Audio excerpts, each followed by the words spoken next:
চামচেই বাজিমাত। রান্না নিরামিষ হোক কিংবা আমিষ, এই গরম মসলা ১ চামচ দিলেই রান্না দুর্দান্ত হবে। আর গরম মসলাটি থাকেও বহুদিন ভালো। নমস্কার, আমি জয়শ্রী। আমার রান্নাঘরে সব্বাইকে স্বাগত। তাহলে রেসিপিটি শুরু করছি। এই গরম মসলাটি তৈরি করার জন্য আমি ১ম এ নিয়েছি বড় ১ চামচ ছোট এলাচ। ছোট এলাচ এখানে রয়েছে ২৫ টা।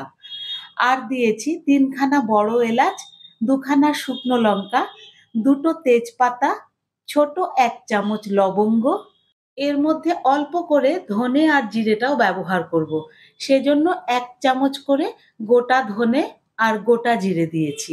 দিয়ে দিচ্ছি ১/২ চামচ গোলমরিচ, কারণ গরম মসলায় বেশি ঝাল হলে ভালো লাগে না।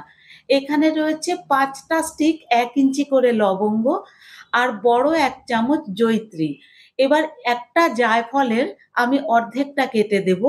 জায়ফলটা খোলস সমেত ছিল, খোলসটা ছাড়িয়ে অর্ধেকটা জায়ফল দিয়েছি।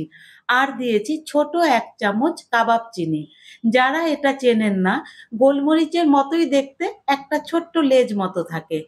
কাবাব চিনি কিন্তু দশকর্মার দোকানেও পাওয়া যায়, কারণ সর্দি কাশিতে খেলে খুব উপকার। ১ খানা স্টার অ্যানিস দিয়ে দিলাম। স্টার অ্যানিসের গন্ধটা খুব তীব্র হয় বলে কম করে দেবেন। আর দিয়েছি ১ চামচ স্টোন ফ্লাওয়ার। এই জিনিসটি আমাদের এদিকে একটু কম পাওয়া যায়।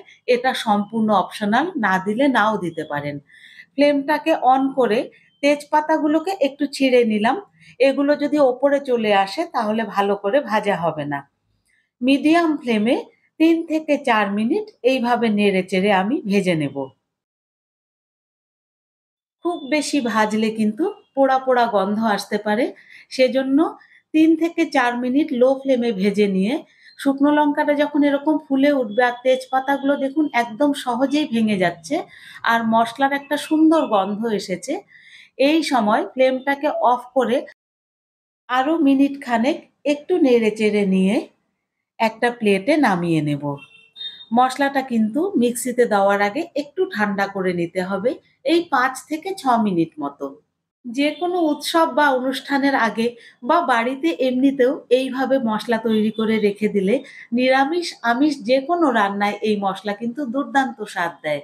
আর আমি তো বিরিয়ানিও এই মসলায় দিয়েই করি। মসলাগুলোকে মিক্সিং জারের মধ্যে নিয়ে বেশ ভালোভাবে গুঁড়ো করে নেব।